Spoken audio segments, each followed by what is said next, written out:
From Washington, this is VOA News.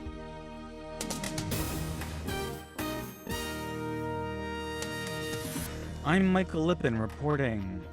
Humanitarian aid convoy is struck by warplanes in Syria. The United States is accusing Syria of conducting airstrikes on aid trucks which had been attempting to reach the besieged Syrian city of Aleppo on Monday. The United Nations and Syria's Red Crescent said the multi-agency convoy was hit as it was transporting aid from Turkey to tens of thousands of people in Aleppo.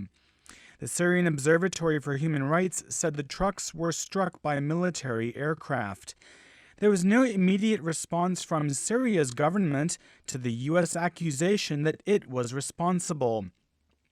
The raid came as a one-week ceasefire in the Syrian civil war appeared to dissolve, with Syria's military blaming its collapse on U.S.-backed opposition forces. U.S. police have detained a man suspected of planting several explosive devices in New York City and nearby New Jersey on Saturday.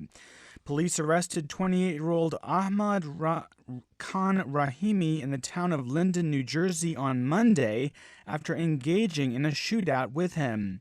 He was taken to a hospital to be treated for light wounds. U.S. prosecutors charged Rahimi with 5 counts of attempted murder stemming from that shootout, which wounded 2 officers. Rahimi was seen in surveillance video at one of Saturday's bomb sites in Manhattan's Chelsea neighborhood. Speaking in New York, President Obama praised the speed of Rahimi's capture. It's just one more reminder of the extraordinary skill and sacrifice and courage of our law enforcement officers and what they put on the line every single day to make sure that we are safe. U.S. police also want to question Rahimi about a blast in Seaside Park, New Jersey on Saturday. This is VOA. The bombs in New York and New Jersey became a point of contention in the U.S. presidential contest on Monday. Democratic presidential nominee Hillary Clinton said she wants a new intelligence surge to fight terrorism.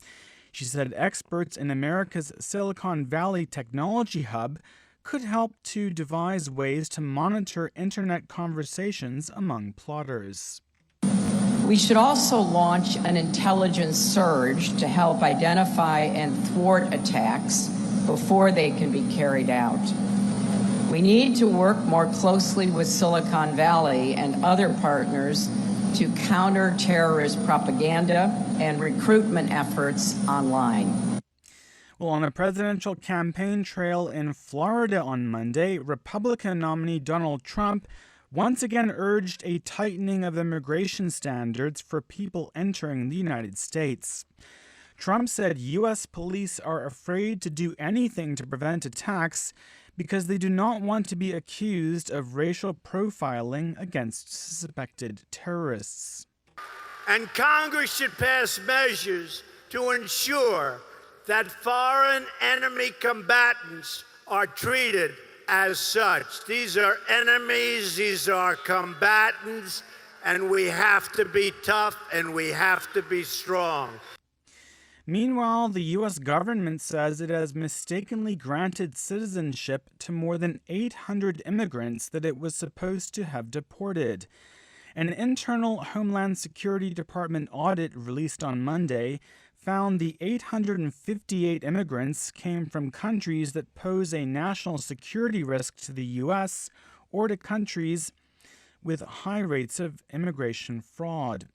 The report did not identify those countries.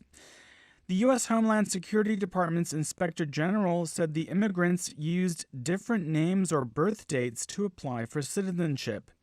He said the mistakes happened because the applicants' fingerprints were missing from government databases.